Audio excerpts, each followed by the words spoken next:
بسم اللہ الرحمن الرحیم۔ اے اللہ، جو میرے مقدر میں نہیں لکھا اس کی کوشش اور تمنا میں مجھے مبتلا نہ کرنا، اور جو میری تقدیر میں لکھ دیا ہے اسے میرے لیے آسان کر دینا۔ اے اللہ پاک، ہماری جو زندگی گزر گئی اس پر ہم تیرا شکر ادا کرتے ہیں اور اپنے گناہوں کی معافی مانگتے ہیں۔ تو ہمیں معاف کر، اور جو زندگی باقی ہے اس پر ہم تیری رحمت کے طلبگار ہیں۔ اے اللہ پاک، تو ہم پر اپنی رحمت کے دروازے کھول دے، آمین۔ اے عزت دینے والے رب، ہمیں ان لوگوں کے شر سے بچا جو ہماری اچھائیاں تو چھپا لے لیکن ہماری برائیاں پھیلا دے۔ سوچ سمجھ کر زندگی گزارو، کیونکہ جو آج مٹی کے اوپر کرو گے کل مٹی کے نیچے اس کا حساب بھی دینا پڑے گا۔ وضو سے سخت، قرآن سے عقل اور نماز سے نسل پاک ہوتی ہے۔ اے موت، تو تب آنا جب میں سجدے میں ہوں، تجھے آنے میں مزہ آئے اور مجھے جانے میں۔ نماز اگر عادت بن جائے تو کامیابی مقدر بن جاتی ہے۔ بہت سکون ملتا ہے مجھے تیرے سجدے میں۔ اے اللہ، میری دعا ہے کہ میرا دم بھی نکلے تو تیرے سجدے میں نکلے۔ کتنے بھی بڑے اسکول یا کالج میں پڑھو، لیکن انسان بننے کے لیے قرآن پڑھنا ہی پڑے گا۔ مانگو صرف اسی سے جو دیتا ہے خوشی سے اور کہتا نہیں کسی سے۔ اللہ کو دل اور زبان کا سخت ہونا پسند نہیں، اس لیے اللہ نے دونوں کو ہڈی کے بغیر بنایا ہے، اسے نرم رکھو۔ جب اللہ کو آپ کی زندگی میں اچھا موڑ دینا ہوتا ہے تو وہ برے لوگوں کی حقیقت آپ کے سامنے لے آتا ہے۔ انسان سخت مزاج کب بنتا ہے جب بہت سارے لوگ اس کی نرمی کا غلط فائدہ اٹھا چکے ہوتے ہیں۔ جب انسان خاموش ہو جائے اور اپنے حق کے لیے بھی نہ بولے تو سمجھ جاؤ وہ اپنے اندر بہت کچھ دفن کر چکا ہے۔ وہی لوگ انمول ہوتے ہیں جو پریشانی میں دلاسا دیتے ہیں، عقل کی بات کرتے ہیں، ہمیشہ تنہائی میں اصلاح کرتے ہیں، کوئی لالچ نہیں رکھتے۔ ایسے لوگ قیمت سے نہیں بلکہ قسمت سے ملتے ہیں۔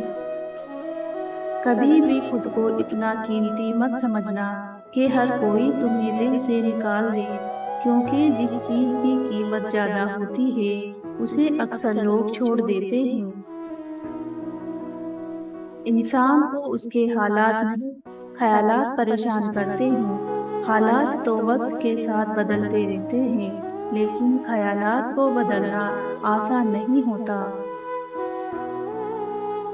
یا اللہ، قیامت کے روز حضور صلی اللہ علیہ وآلہ وسلم کے مبارک ہاتھوں سے آب کوثر پینا نصیب فرما۔ یا اللہ، میں نے اپنا ہر معاملہ اور اپنی فکر کو تیرے سپرد کیا۔ یا اللہ، مجھے اس چیز کی خوشخبری عطا کر دے جو دعا کی صورت میں میں نے تیری بارگاہ میں پیش کی ہے۔ اے میرے مولا، جو ہمارے حق میں بہتر ہے بس وہ عطا فرما، اور جو نہیں بہتر اس کی سوچ سے بھی محفوظ فرما۔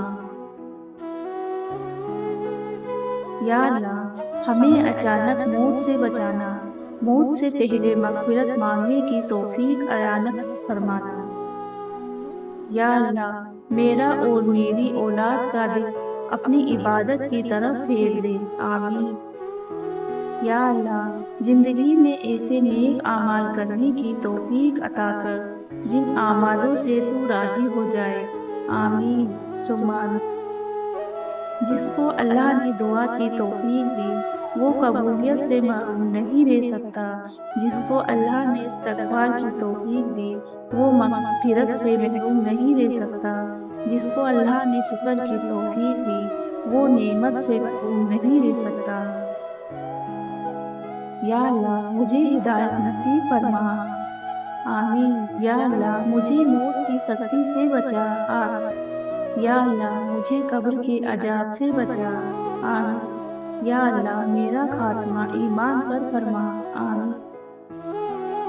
اے اللہ ہمیں مانگنے کا سلیقہ نہیں آتا، پھر بھی ہر روز ہاتھ پھیلائے اس یقین کے ساتھ تجھ سے مانگتے ہیں کہ تیرے سوا ہماری دعاؤں کو قبول کرنے والا کوئی نہیں۔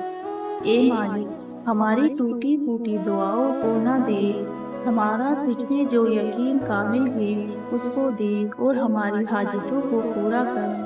اے اللہ جب میں تھک جاؤں تو مجھے آرام پہنچانا، جب مشکلیں بڑھ جائیں تو آسانی بن جانا، جب میں کمزور پڑ جاؤں تو میری طاقت بن جانا، جب میں دکھ اور تکلیف میں ہوں تو میرا مرہم بن جانا، جب میں مایوس ہو جاؤں تو میرا بھروسہ اور یقین بن جانا، جب میں بھوک سے نڈال ہو جاؤں تو میرا غذا بن جانا، جب ہر طرف بے چینیاں بڑھ جائے تو میرا سکون بن جانا، جب میرے اندر مایوسی کا اندھیرا بڑھنے لگے تو امید کی روشنی بن جانا، اور جب ہر چیز ناممکن ہو جائے تو ہر چیز کو میرے لیے ممکن بنا۔ مٹی کا مٹکا اور رشتے کی قیمت صرف بنانے والے کو ہی پتہ ہوتی ہے، توڑنے والے کو نہیں۔ غلط ہو کر خود کو صحیح ثابت کرنا اتنا مشکل نہیں ہوتا جتنا صحیح ہو کر خود کو صحیح ثابت کرنا ہوتا ہے۔